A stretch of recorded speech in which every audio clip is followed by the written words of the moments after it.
Hello everybody, how are you? Okay, so today what I want to talk to you about is the diminished whole tone scale, and particularly why you should learn this. Now what am I talking about with diminished whole tone scales? Well, I mean this is all to do with like modes of the melodic minor. I've talked about this sort of fairly recently. Let's do some revision. I'm just not too cranking it at the moment. So, A minor scale. Yep. Nothing complicated about that. A harmonic minor scale. Yeah, because it has that sharp 7. A melodic minor.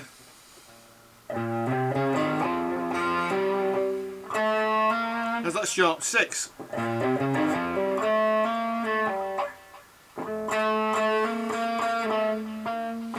Now with both the harmonic minor and the melodic minor, we get a G sharp. So if you start on a G sharp,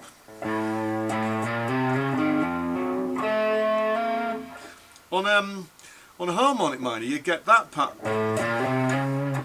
But that's a diminished pattern there, isn't it?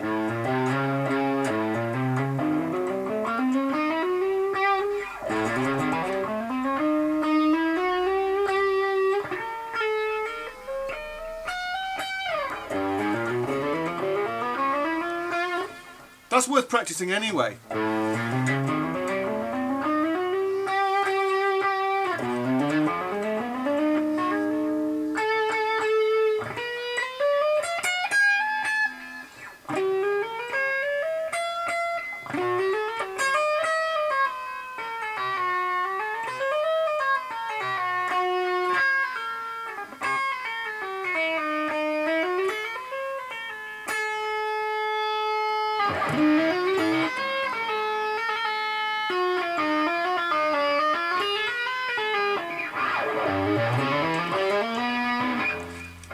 But to keep it on topic, the melodic minor, because we've got that sharp 6, you can start on that G sharp, and you get the pattern is what's known as a diminished whole tone. So it's like, so we've got that diminished on that string. Then we've got a whole tone on the next, what we call a whole tone scale.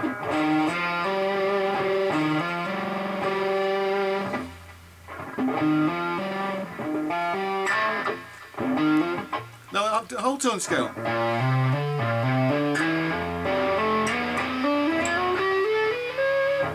Basically, that's what it means. It means that like between the notes it's like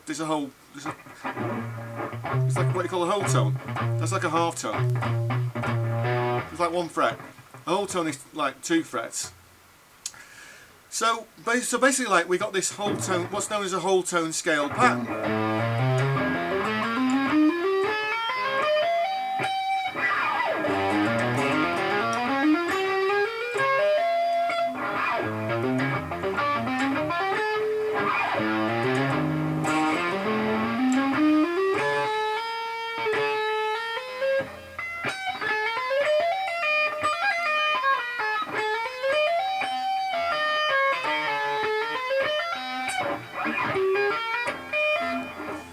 Now it's used a lot in jazz. I mean, like you'll find like sax players will use it.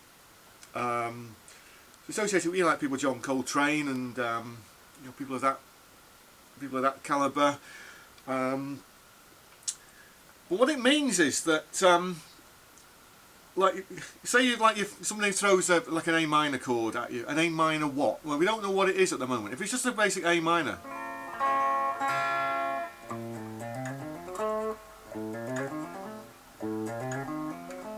You got a choice because like you could either, rather than just play like a, oh it's an A minor scale, so I need to play like an A minor, like a either what would you play, Aeolian, A Dorian, or that's too predictable. But if you start on that G sharp, it sort of spices it up a bit more. But if you're throwing that sharp 6 as well, then that opens the door to all sorts of things over that A minor chord.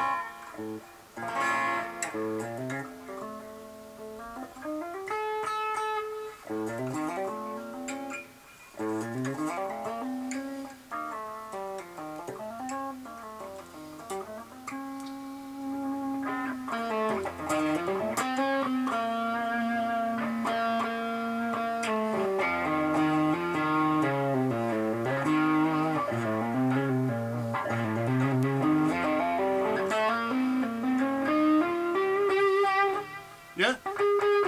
Okay, so that's one variation. Now, because a good way of remembering it is just alternate the string. So diminish on that string, half tone on that one, and then because of that B string,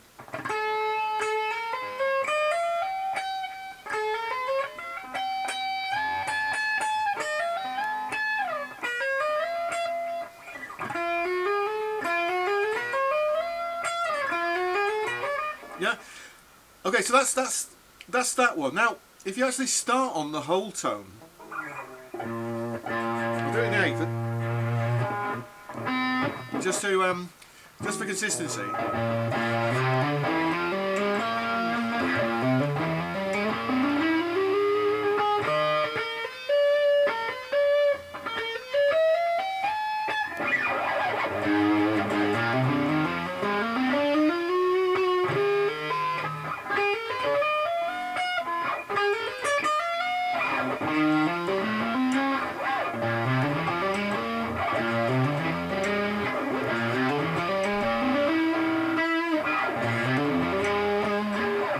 Now, we should recognise that, because that's up to that point, that's a Dorian scale. I mean, like, you put it in F.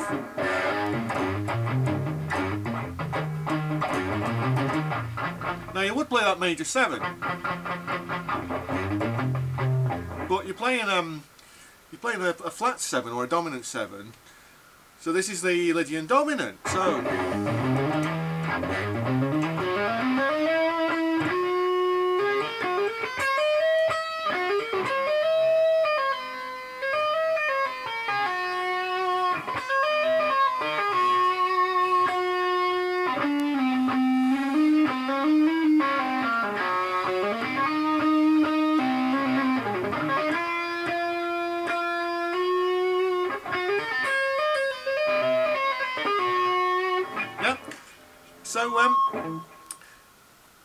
So that means that, like, if you play that that Lydian dominant, you can play that over any chord that's got a dominant 7 in it, whether that be a minor chord or a major, you know, like a major 7, you know, like a standard, so like an A7.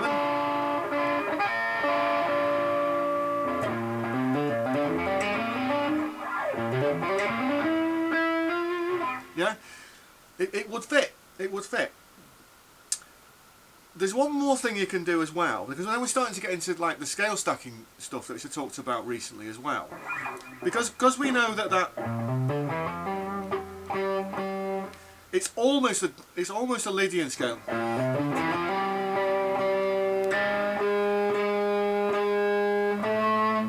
So if we actually add an extra note, you have the major 7 in there as well.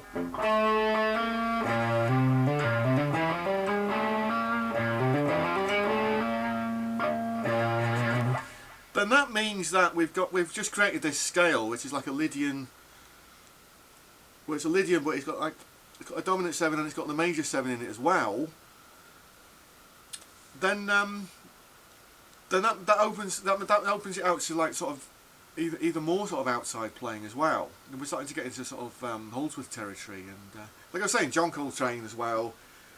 And there's various like sort of pianists and things which I'm not going to go into today, but I'm going to come back to that, because, you know, I've been we're listening to a lot of like what pianists would do over like chord progression. You know, rather than like sitting in like a tutorial room, sometimes it's good just to sit down and listen to a piece of music and see, well, what's he actually doing over that? You know, see if you can actually break it down into like the types of scale patterns that are being used over certain chord voicings.